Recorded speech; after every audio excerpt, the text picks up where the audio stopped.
Fall back with you with another podcast here with Cintrix, Savage. What's up? Yeah, there he is. I'm right here. Savage. My sister actually, Rafiki, and and someone new, Bamf. Hey, what's up? So today we're playing Assassin's Creed Black Flag and talking about Formula One and their recent regulation changes and all of that jazz.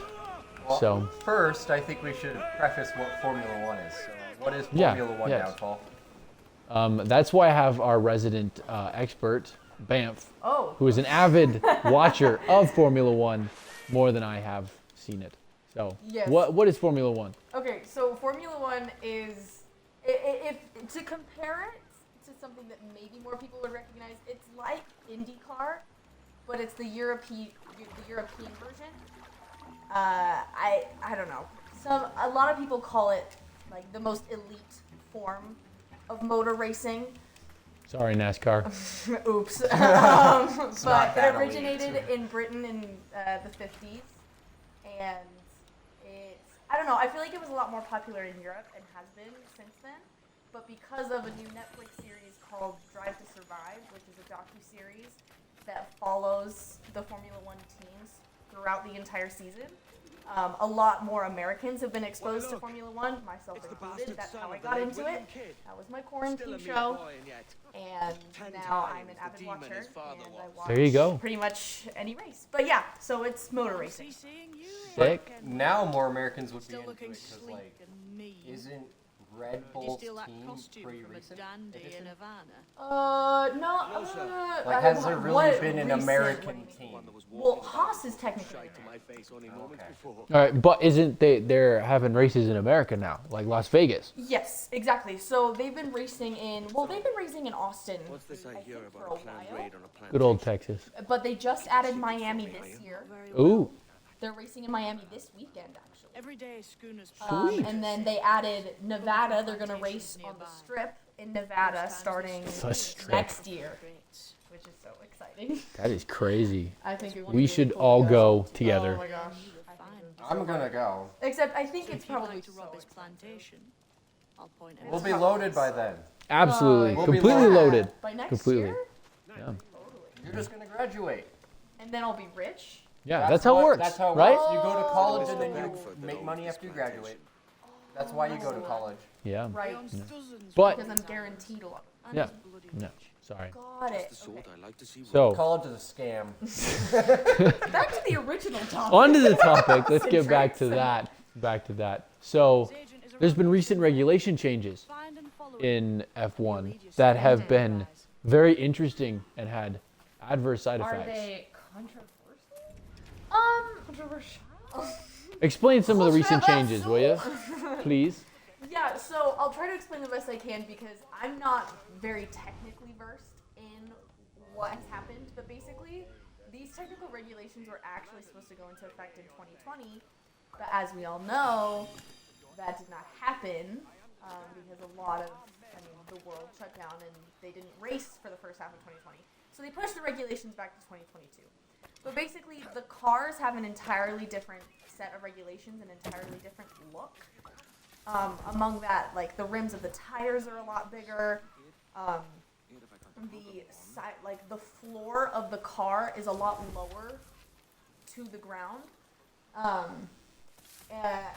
really the extent of my knowledge off the top of my head in terms of how the car looks. But there have been a lot of extra regulation changes, and it just seems like a regulation overhaul. But some of the ways that that's changed things is it's really mixed up the grid. And what I mean by that is there's 10 teams in Formula One, and they've kind of changed over the years. But for the longest time, the Mercedes team has dominated Formula One. Yeah. They have the most. It's I don't know if they Germans. actually have the most, but they're currently going on. They just got their 8th Constructors Championship title, which is huge. That's in crazy. a row, like in a row. In a row. In a row. Dang. Well, everyone knows Lewis Hamilton's name. Yes, Lewis Hamilton Yeah. is a 7-time world champion. I would world champion in I would Formula just One. like to really put it out there that I do not know his name. And to be fair, I didn't know his name until I started watching the show, but he's very famous. and he's very rich, and he goes to all the fancy events that you've ever heard of. So he's probably the most famous person in Formula One right now. But with these new regulation changes, Mercedes has not figured out how to use those regulations to their advantage, and right now their car is not that good. Uh-oh. And so suddenly it leaves the grid up to a lot of changes. So the past few years, Ferrari, for example, has not been very good. Ferrari was in the midfield, aka not in the top two. But this year, the person that's currently winning the championship is a Ferrari driver, Charles Leclerc, which I would advise any of you to look up. In fact, I want you to search Charles Leclerc right now. We are currently searching Charles Leclerc. Charles Waha? L-E-C Leclerc? Yes, yes. And images. Did you die? No, I didn't reach my targeted time. Images? I ran past the Oh, target. this guy!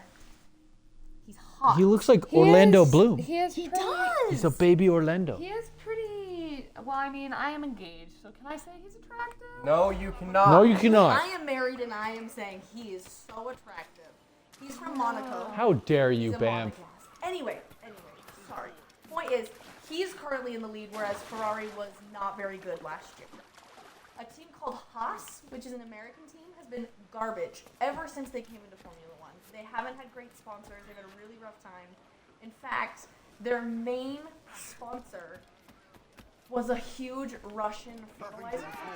Yeah. Right before the season started, they had to kick that sponsor off I wonder why. and replace their Russian driver with someone else. That's not fair. But okay, here's why that happened. Because his dad was the main. I mean, he like runs this cargo he's keeping there. and he was one of the people. He was one of the like 40 Sell them business off for a people better in the price room than with he'd ever who ask. when they decided something. I think Around around like invading this idea. Ukraine. Yeah. That's what it sounded like. Like they're one of the biggest companies in Russia. And the only reason why this driver was on the team was because of his dad and the sponsorship. So when they got rid of the sponsorship, they got rid of the driver. Oh. So they had to replace Sassy their baka. driver like 2 weeks before the season started, which is crazy. But their car is actually competitive, which it Ooh. hasn't been in the last 3 years that I've witnessed to F1. But I think a big reason why last year was so bad for them is because they ran out of money. And so they couldn't change their car for most of the season. So their car just sucked, and it had to keep sucking. Because they Dang. didn't have the resources to keep changing it. and improving. Inflation. So they waited. In this economy, So they were waiting and just improving their 2022 car. And so now Haas is actually placing, like, they're getting 5th place, 6th place, which they've basically never done. They were lucky to get 10th place. Oh. So it's very exciting that Lewis Hamilton in a Mercedes is placing 14th in Italy, and a Haas is passing them. It's insane. So these regulations have actually been really exciting for viewers who have been sick and tired of the same story every season, which is Yeah. Mercedes dominating. And now that's not the case. It's anybody's game. It's anybody's game now, which is super exciting. Like Ferrari's in the mix, Alfa Romeo's actually scoring points, Haas is scoring points. It's very exciting. I think it's important to say that we are one person. Rafiki is talked her to asleep. sleep. Yes. He is asleep, but Who's not enjoying our conversation. Which is fair. This isn't It's for fair. everyone. Yeah, I find it very but Yes. how is the regulations changed? Like watching videos recently, I've seen that like the cars are doing some crazy things now with those regulations, where the bottom looks like they're smacking the ground. Yes. So that is a specific thing called porpoising. So what happens is, because of the way that the bottom of the car is now aerodynamically, air passes underneath the car and ends up sucking the bottom of the car down to the ground. And then because it cuts off that airflow, it springs right back up. So then what happens man's is working for Peter this Bagford's well, people. porpoising Do you know down the straight Bagfords and their where cigarette the car is just consistently bouncing up and down, up and down, up and down. And when you're doing that at 200 miles an hour, which is what these F1 cars are consistently doing, I can only imagine how painful it is for the drivers. And that's a big problem with Mercedes in particular, and even Ferrari actually struggles with that. And I think Alpine does a lot as well. And they just haven't figured out how to change that for their cars. What's it like? Some teams seem to have figured it out. I don't feel like Red Bull's cars are doing that as much. I couldn't tell you technically or logistically what it is that they're doing to change that, but it seems to be really hindering a good chunk of the teams because that I can only imagine how distracting and painful that is for the drivers that have to suffer from that. I think Mercedes just needs to get good. I mean, a lot of people would love for that not to happen. Is it dangerous, like for the drivers, Uh, or is it kind of just something that happens that just slows them down? I think it is like painful for them physically, in a sense, because you're bumping up and down at 200 miles an hour for a good amount of seconds. I haven't heard of any major injuries though. I haven't heard of anything that particularly dangerous. It just seems to be a huge It's a risk to anchor too close. for The soldiers roving the plantation would catch us for sure. Drop here then and sneak ashore. We'll look after the jackal. Yeah, definitely. So, that's crazy. How long ago did all this happen? The new regulations? Yeah. Well, the new season started in March, Captain's helm. Okay. so it's only been a month. Yeah. So that's the. When Dang. does it go till? It goes until December. Or December? I think early December is when it ends. Okay. Okay. Well, you've got a lot of time to watch Teacher Downfall. That induces your brain cells. What? I did not understand any of that, but I Ju- encourage. just- yeah, let's just leave it at that. yeah, we'll leave it at that. We'll call it. Thank you so much for being on the show with us, our That was podcast. Yeah. Thank you for all the information. Oh, of course. And yeah, so this is Downfall with Cintrix, Bamf Savage, and Sleeping Rafiki. Oh, mostly awake Rafiki. He has arisen. But yeah, so you all have a fantastic rest of your day. Peace.